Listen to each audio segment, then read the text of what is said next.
மகர ராசிக்கு இப்ப இந்த 2ஆம் வீட்டுல நிற்கக்கூடிய சனி உங்களுக்கு நல்லது பண்ணிடுவாரா அப்படின்னு கேட்டா,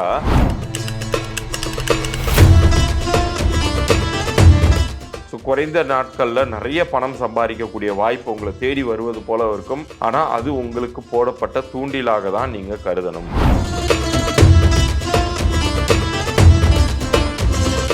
மார்ச் 20லேருந்து ஏப்ரல் வரைக்கும் அந்த ஒரு மாத காலகட்டம் மட்டும் இருக்கும். அந்த டயத்துலலாம் வீண் வாக்குவாதங்களை தவிர்த்துட்டு அமைதியா நீங்க இருந்தாலே போதுமானது.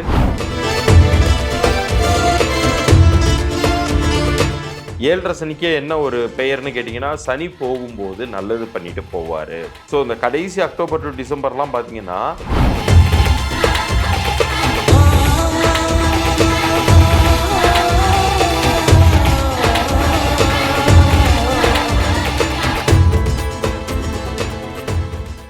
மகர ராசிக்கு இப்போது இருக்கக்கூடிய இந்த சனி பெயர்ச்சியும் குரு பெயர்ச்சியும் எப்படி இருக்க போகுது அப்படிங்கிறத பார்ப்போம்.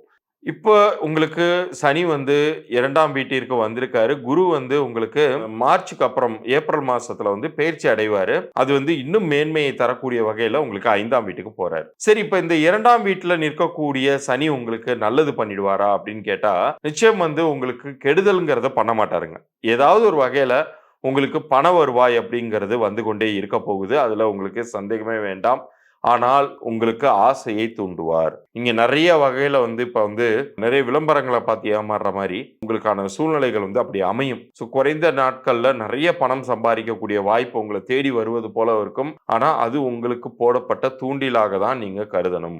இந்த காலகட்டத்துல வரக்கூடிய வருவாயை கண்டிப்பாக சேமித்து வைத்து வருங்காலங்களில் நீங்கள் உபயோகப்படுத்தினால் பெரிய ஒரு வரப்பிரசாதமாக அது உங்க லைஃப்ல அமைய போகுது அப்படின்னே சொல்லலாம். ஏன்னா பொருள் வரும்போதே அதை சரியான வழியில பயன்படுத்திக்கணும் அப்படின்னு மனதார நினைங்க, கவனமா இருங்க. அது அந்த கவனம் வைத்தாலே போதுமானது. 2024 உங்களுக்கு சக்சஸ் தரக்கூடிய ஒரு காலமாகவே இருக்கு. முயற்சிக்குரிய பலன் அப்படிங்கிறது நிச்சயம் கொடுக்கக்கூடிய ஒரு ஆண்டாகவே இது இருக்க போகுது அப்படிங்கிறத உறுதியாக சொல்லலாம். இதுல இன்னொரு ஒரு சிறப்பான ஒரு விஷயம் என்னன்னு கேட்டீங்கன்னா, ராகு 3ஆம் வீட்டுல நிற்பாரு. அது உங்களுக்கு பெரிய அளவுக்கு தைரியத்தை கொடுக்கக்கூடிய ஒரு அமைப்பை உருவாக்கி இருக்குங்க. அந்த தைரியத்தால் உங்களுக்கு நிறைய செயல்களை முன்னை விட மிகவும் சிறப்பாக செய்து முடிக்கக்கூடிய ஆற்றலை அது தரும்.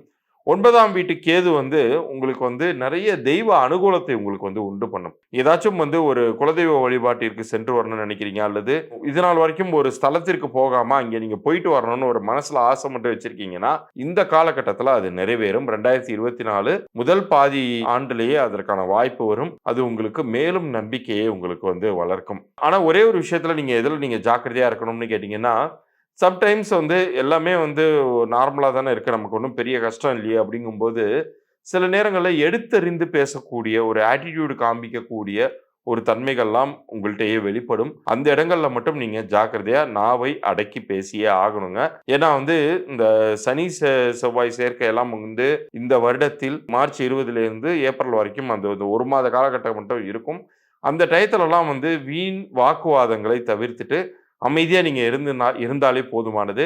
அடுத்து வரக்கூடிய குரு பெயர்ச்சி இது எல்லாத்துக்கும் இப்ப நீங்க ஹம்பிளா நடந்ததற்கு எல்லாத்துக்கும் சேர்த்து வச்சு நல்ல புகழை தரும், பேரை தரும்.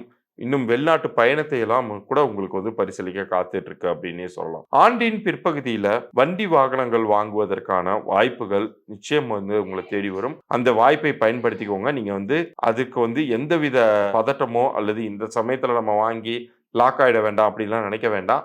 அந்த வாய்ப்பு இந்த காலகட்டத்தில் உங்களை தேடி வரும். அப்படியே நீங்க அமைச்சுக்கணும் அதை. ஏன்னா அந்த வீடு வாங்குற அமைப்பு, வாகனம் வாங்குற அமைப்பெல்லாம் எல்லா நேரங்கள்லையும் வருவதில்லைங்க. ஒரு சில நேரங்கள்ல கிடைக்கும் போது அது நம்ம பயன்படுத்திக்கணும். நல்ல வேலை அமையும். அது இப்ப நீங்க ஏற்கனவே ஒரு நல்ல வேலையில இருந்தீங்கன்னா ப்ரொமோஷன் கிடைக்கும்.